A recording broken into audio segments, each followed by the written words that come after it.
O livro de Josué, ele está localizado logo ali após o Pentateuco e ele conta a continuação da história do povo hebreu. Até o Pentateuco, o povo ele estava saindo do Egito, atravessando o deserto e na fronteira de Canaã, a terra da promessa. Mas agora aqui em Josué, a gente dá início agora aos livros históricos, que vai contar como foi que o povo entrou em Canaã e como sucedeu a vida deles naquele local após eles tomarem posse da terra da promessa de Deus.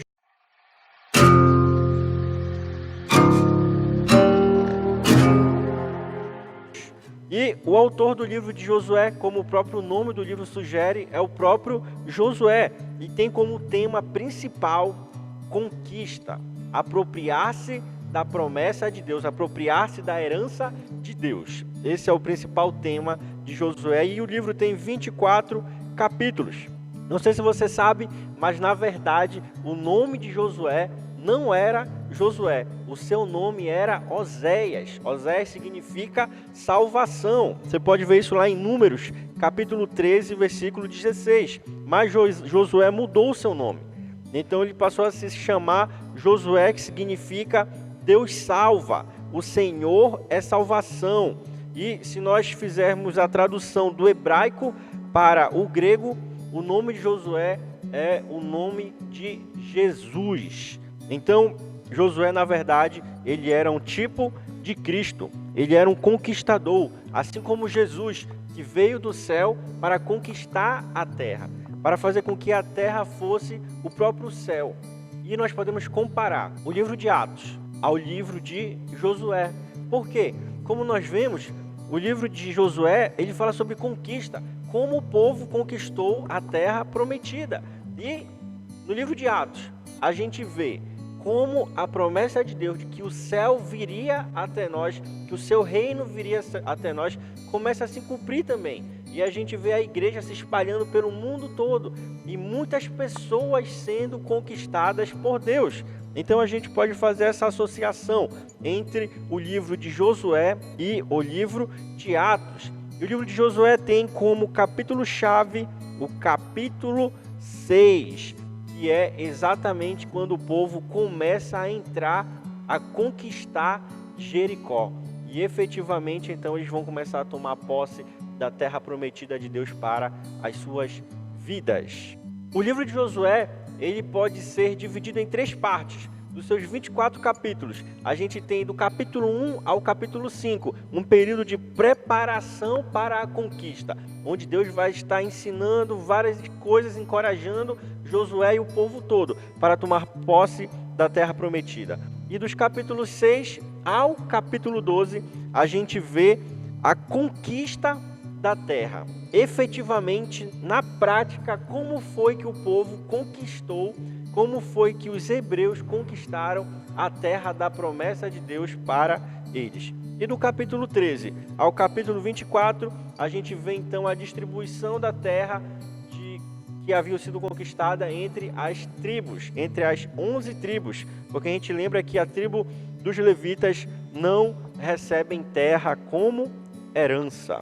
Vamos analisar agora capítulo por capítulo do livro de Josué. Pegue aí o capítulo 1, que fala quando aqueles famosos versículos onde Deus ele diz a Josué: seja forte e seja corajoso. Versículo 8 diz assim: não deixe de falar as palavras deste livro da lei e de meditar nelas de dia e de noite, para que você cumpra fielmente tudo o que nele está escrito. Só então os seus caminhos prosperarão e você será bem sucedido. Aqui, Deus estava falando para Josué o segredo do sucesso, como era que ele ia prosperar. Olha só, 3 palavrinhas mágicas: meditar, praticar e falar a palavra de Deus. Esse é o segredo do sucesso para toda a nossa vida. Meditar, praticar e falar da palavra de Deus. E quando você avança para os demais versículos, você vai ver lá, versículo 9, versículo 10 e do 16 ao 17, a gente percebe 3 características importantes também de Deus falando a Josué. No versículo 9 a gente vê Deus encorajando a Josué. Josué, seja forte, seja corajoso. Você vai conquistar a terra prometida. No versículo 10, a gente já vê agora Josué encorajando a sua liderança.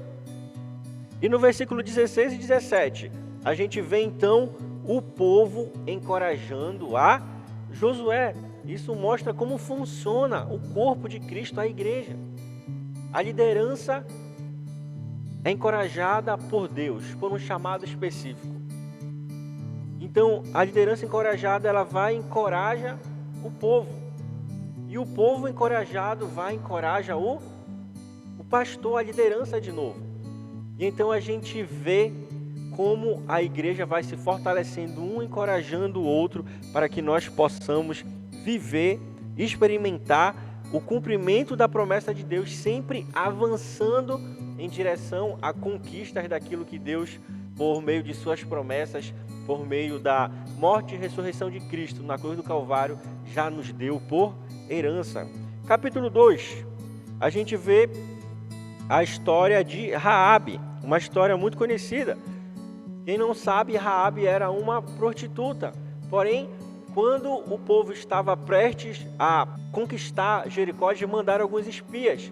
E eles estavam correndo perigo. Então Raabe acolheu eles, os protegeu, os fez fugir pelo muro da cidade e falou onde eles deveriam se acomodar, se esconder, para que eles voltassem em segurança para o seu acampamento. E foi exatamente nesse momento em que ela fez uma promessa juntamente com os espias, de modo que a Bíblia vai falar depois lá em Hebreus, que ela foi justificada pela fé. Ela reconheceu o Deus que estava na vida daquele povo hebreu.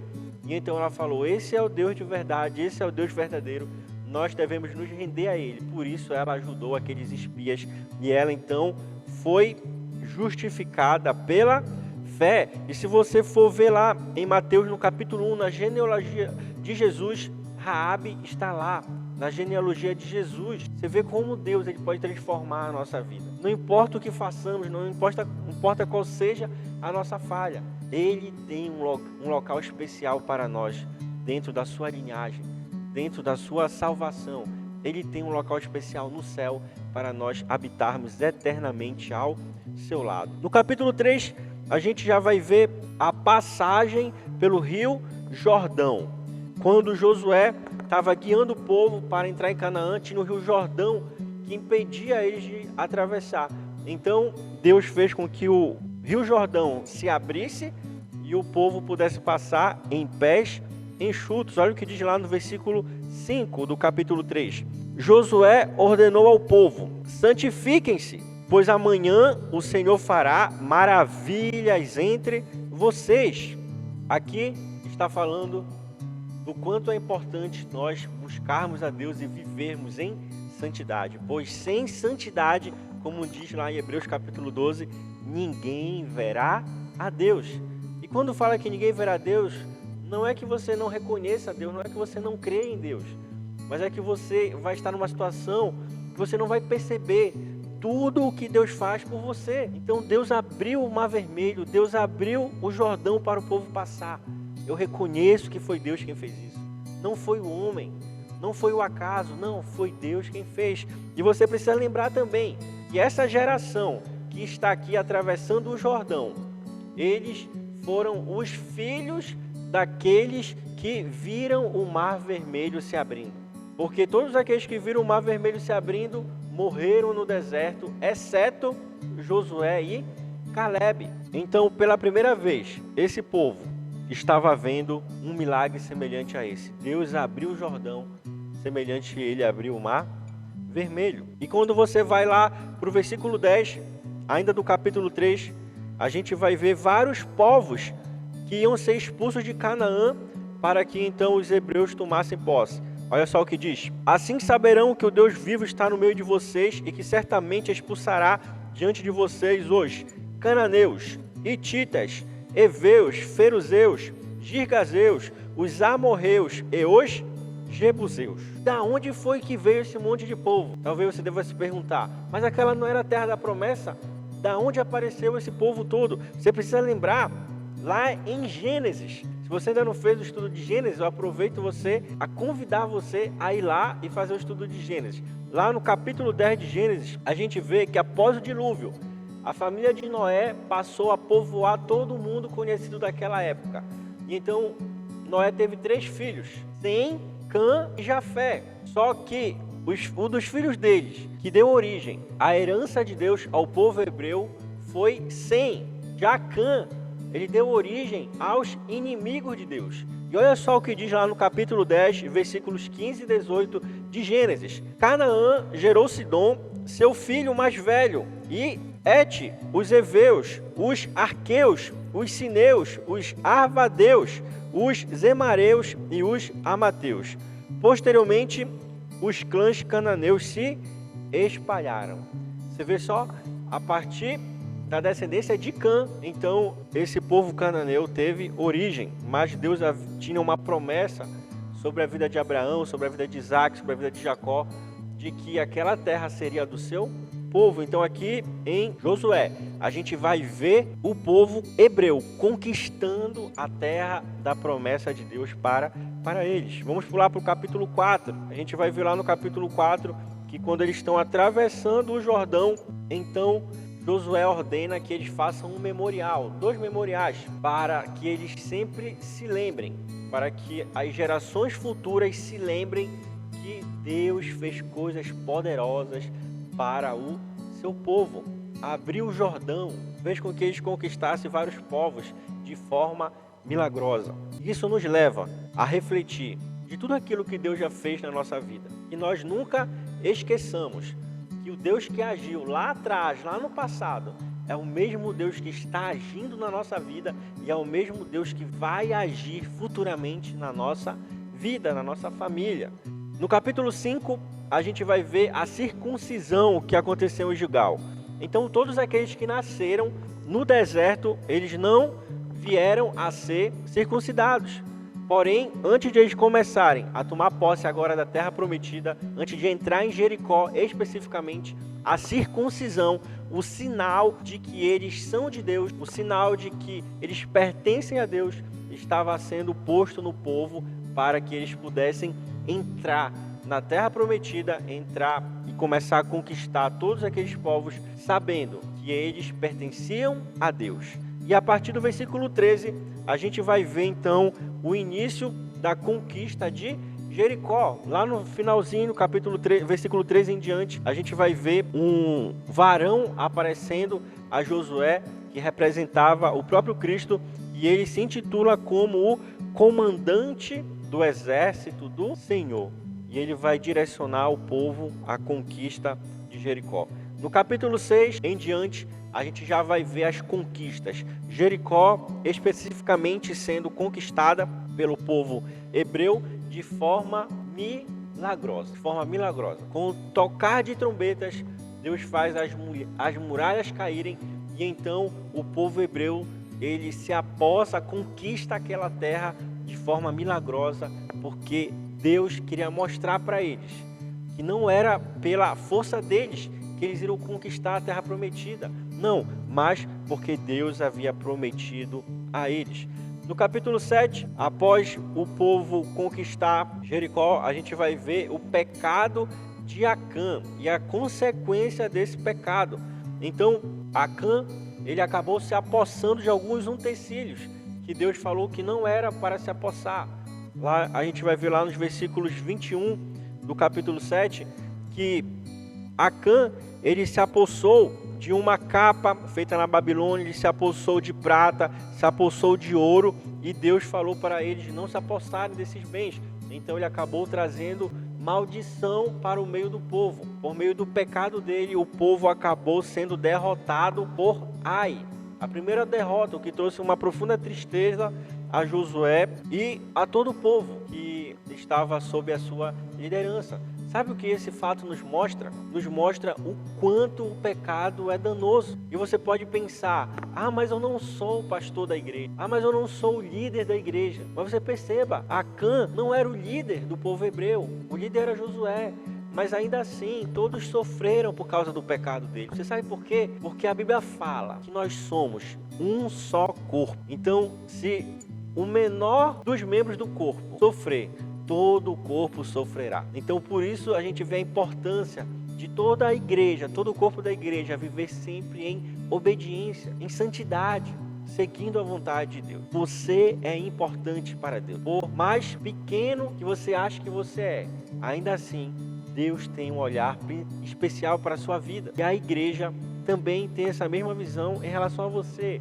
Você é especial para Deus, você é especial para cada um de nós. Vamos ao capítulo 8 agora.